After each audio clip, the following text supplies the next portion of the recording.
Audio Jungle.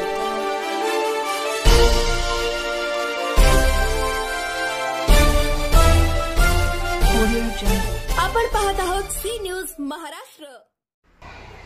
आदर्श मराठी प्राथमिक विद्या मंदिराची तहसील कार्यालयास भेट।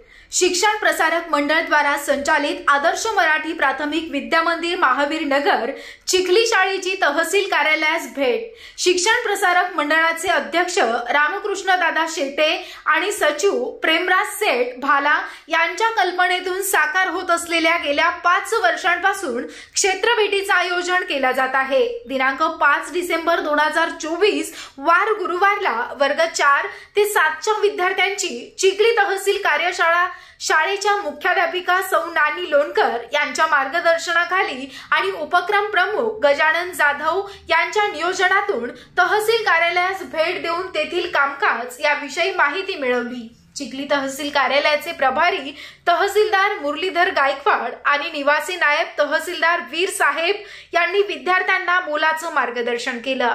नीरज काकडे यांनी संपूर्ण तहसील कार्यालयाचं कामकाज विद्यार्थ्यांना माहिती दिली। शाळेच्या मुख्याध्यापिका नानीताई लोणकर यांनी वृक्ष देऊन त्यांचा सत्कार केला।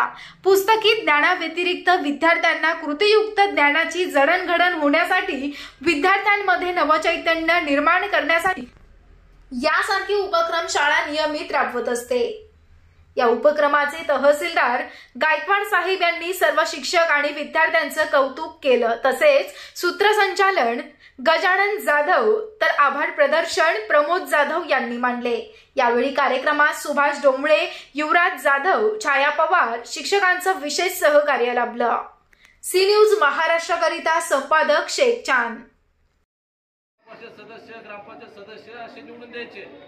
बाकी ठिकाणी कसं आहे, घराणेशाही आहे, राजशाही आहे, आपल्याकडं लोकशाही आहे। आपण आपल्या मतदानातून आमदार खासदार सर्व लोकांना निवडून देतो।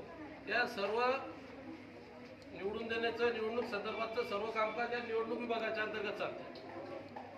बरोबर आहे। तुम्हाला मतदान करण्याचा अधिकार कधी आहे? किती वर्ष झाले? 18 वर्ष झाल्यानंतर तुम्हाला मतदानाचा अधिकार आहे। त्या संदर्भातले सर्व त्याच्या नोंदी, तुमचं मतदान कार्ड 18 वर्षानंतर या विभागाअंतर्गत तुम्हाला तयार करून देण्यात येतं। ठीक आहे। संचालित चला आदर्श मराठी प्राथमिक विद्या मंदिर चिखली या ठिकाणी तहसील कार्यालयाला भेट दिलेली आहे। या भेटीचं औचित्य असं आहे की विद्यार्थ्यांना पुस्तकाच्या ज्ञानाव्यतिरिक्त जे प्रॅक्टिकली नॉलेज आहे ते प्रॅक्टिकली नॉलेज देण्यासाठी आम्ही या ठिकाणी आलेलो आहे। आणि आदरणीय गायकवाड साहेबांच्या मार्गदर्शनाखाली आम्ही या ठिकाणी तहसील कार्यालय या ठिकाणी भेट देत आहे। आणि भेट देत असताना आम्ही आता या ठिकाणी काय बनायचं तुम्हाला बरं तहसीलदार कोणालाच नाही व्हायचं? कोणाची इच्छा आहे तहसीलदार व्हायची? कोणाची इच्छा आहे?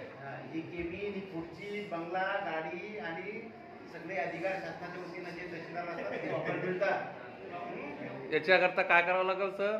एमपीएससीच्या खूप अभ्यास करावा लागेल। एमपीएससीच्या अगोदर एमपीएससीच्या परीक्षा द्याव्या लागतील, कॉम्पिटेटिव्ह एक्झाम द्यावं लागेल आणि त्या एक्झाममधून शासन तुम्हाला सिलेक्ट करतं। आणि सिलेक्ट केल्यानंतर जे चांगल्या मार्गातून होतील, चांगला अभ्यास करतील, होतील अशा मुलांना शासन अधिकारी या पदावर नियुक्त करतं। मग त्याच्यात तहसीलदार असेल, तहसीलदार असेल, डेप्युटी कलेक्टर असेल, अशा शासनाचे जे काही अधिकारी आहेत त्याच्या पात्रतेनुसार गुणवत्तेनुसार निवड होते। ठीक आहे।